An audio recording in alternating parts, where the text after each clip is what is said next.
Hey, Jonathan back with another back-to-back review. This time I'm taking a look at the Anycubic kossel Delta. So, this has been my workhorse machine for the past year and a half, and I gotta say, I love it.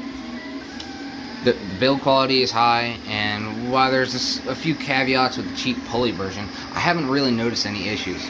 Everyone else seems to have bad luck with this printer, but I've had none. As long as you know how to tension and properly calibrate a printer, it's great. I bought this through 3 Printers Bay for about $180 at the time that I bought it, but now I think it's around $200. Still a good price for a great printer. Out of the box, it includes an auto leveling sensor and the printer. You also get a kilogram of filament. Very generous.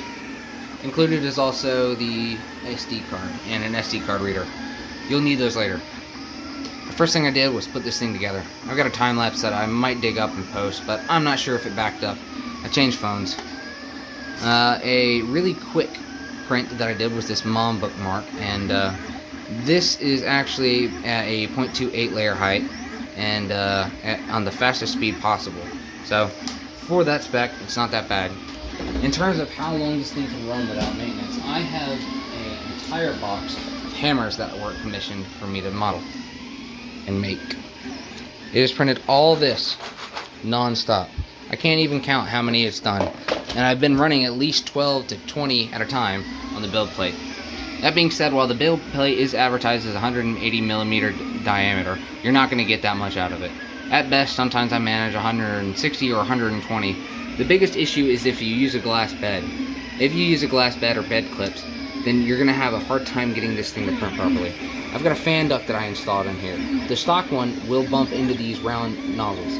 Now, these are an addition that you can print later. Otherwise, it just sits on the stock platform, which tends to create unlevel situations. I highly recommend printing these as your first prints and installing them promptly. All it requires is a few M3 bolts and nuts.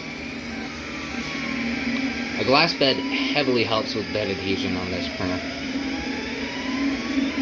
As you can see, print quality is actually really great. This is at a 0.2 layer height, going about, I think, 45 to 50 millimeters a second. This is at 80% infill with 4 walls. And this is a Pet's Fang dump for my Ender 3. Currently printing this using Hatchbox PLA, which is actually gorgeous. The power supply hasn't had any issues. However, I do feel that the fan has gone out. Some days it's worse than others. The stock fans seem to do cooling rather well. I've had no issues with bridging or print quality with this thing. It's actually been my daily workhorse, and I honestly don't know what I would do without it. My Tron XY100, which I detailed in earlier videos, is starting to reach its expiration date. I've got an issue going on with power, and the heat bed works, I think, but the hot end won't. Maybe I've got to change this, but I don't know. I don't know where to find a new extruder replacement for this, and it might just be the end of the road for this guy. The first thing I did was not only use those springs for tensioning, but use zip ties. They help a lot. The next thing you're going to want to do is make sure that these are tight. There's a screw right here that by default comes undone. You need to tighten that down in order for it to actually print properly. Other than that, a few cable chains, move this up a little higher, move this up a little higher, and maybe change the firmware, but other than that, the Marlin that came with it printed great.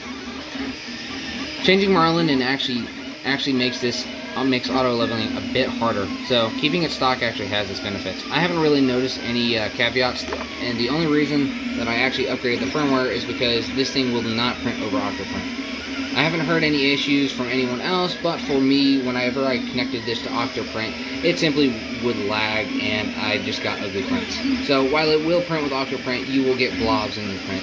This happens because the Tri-Gorilla mainboard on board doesn't seem to be able to keep up with the G-code commands being sent to it from the Raspberry Pi fast enough. That makes it stick and wait for commands to be sent, and when they're not sent in time, it just sits and lags. So for best performance, I've been printing over SD card. I've gotten some amazing busts and cosplay parts out of this thing, and I don't think it'll be leaving my repertoire anytime soon. I would probably sell the Ender 3 or the Tron XY100 before I got rid of this thing, just because of how reliable it's been. It helps that it's all in one compact build because I can take this from upstairs to downstairs, not have to re-level, and just let the thing print. It's definitely a workhorse and a great 3D printer. I hope this was able to help you guys a bit. Just note that you won't be able to get the full print volume out of it, and if you do need any help with this thing or any simplified 3D profiles, please be sure to leave a comment or like and let me know. I'll see what I can do to help you. Have a great evening.